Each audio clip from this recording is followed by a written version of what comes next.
بسم اللہ الرحمن الرحیم۔ السلام علیکم پیارے ناظرین۔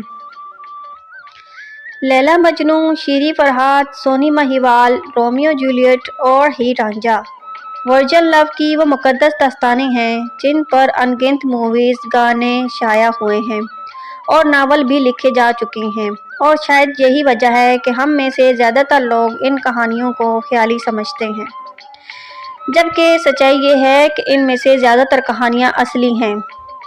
تو آج کی اس ویڈیو میں ہم آپ کو ایک سچی کہانی سنانے جا رہے ہیں۔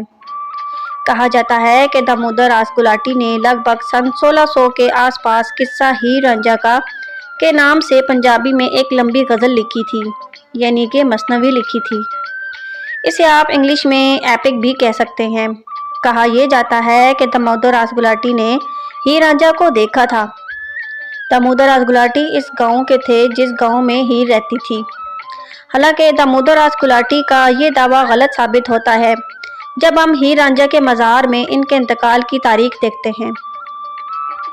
دامودر راس گلاٹی کے مرنے کی تاریخ 1600 کے آس پاس ہے، جبکہ ہیر رانجھا کے انتقال کی تاریخ سن 1471 کے آس پاس ہے۔ تو اس طرح سے ہم کہہ سکتے ہیں کہ دامودر راس گلاٹی نے کم از کم اپنی آنکھوں سے تو نہیں دیکھا۔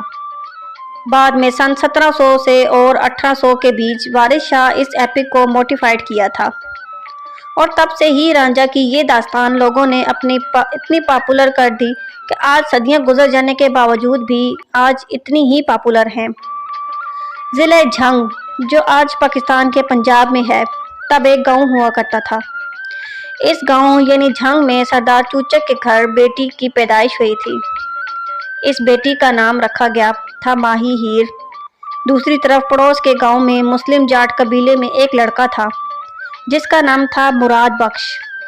اس جاٹ قبیلے کو اس وقت رانجھا کہا جاتا تھا۔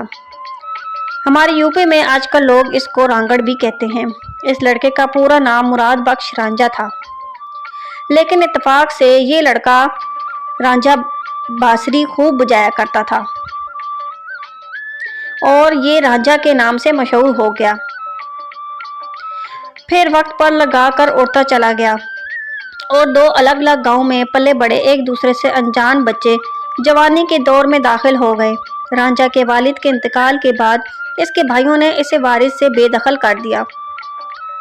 رانجھا بیچارہ در بدر کی ٹھوکریں کھاتا ہوا جھنگ پہنچ گیا۔ اسے کوئنسیڈنس کہیے یا پھر ڈیسٹینی، سردار چوچک نے رانجھا کو اپنے مویشی چرانے کے لیے کام پر رکھ لیا، اور پھر ایک دن ہیر سے رانجھا کی آنکھیں مل گئیں۔ دونوں کو ایسا لگا کہ دونوں ایک دوسرے کے لیے ہی بنے ہوں، جیسے ان کا جنم جنم کا رشتہ ہو۔ پھر ملاقاتوں کا سلسلہ چل نکلا، تو پھر کب یہ ملاقات عشق میں بدل گئی کسی کو پتہ ہی نہ چلا۔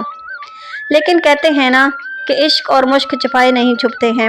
ان پاکیزہ عشق بھی مان مریادہ خاندان اور عزت کی بھینٹ چڑھ گیا۔ رانجھا کو گاؤں سے نکال کر دور پھینک دیا گیا اور ہیر کی شادی کی تیاری ہونے لگی۔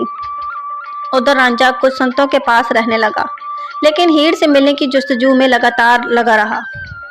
کسی طرح ہیر اس کے پاس آ گئی۔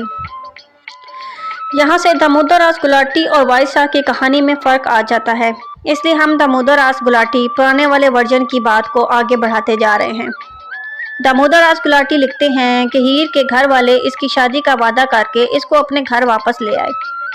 سارا خاندان خوش تھا، علاوہ کیدو کے، جو ہیر کا ایک چاچا تھا۔ شادی کی تاریخ آ چکی تھی اور رانجھا بارات لے کر ہیر کے دروازے پر آ چکا تھا، لیکن کیدو کو یہ سب برداشت نہ ہوا۔ اس نے کسی مٹھائی میں زہر ملا دیا اور ہیر اس مٹھائی کو کھا لیا اور ہیر مر گئی۔ رانجھا نے کبھی نہیں سوچا تھا کہ ہیر اس طرح مر جائے گی۔ رانجھا ہیر کے پاس آیا تو ہیر کے پاس وہ مٹھائی کا آدھا حصہ موجود تھا۔ آخر رانجھا اپنی ہیر کے بغیر کیسے رہتا؟ اس نے کیدو سے بدلہ نہ لیا اور پھر اس نے وہ مٹھائی کھا لی اور وہ خود بھی اس دنیا سے چلا گیا، اور اس طرح ایک مقدس عشق ایک ناکام عشق میں بدل گیا۔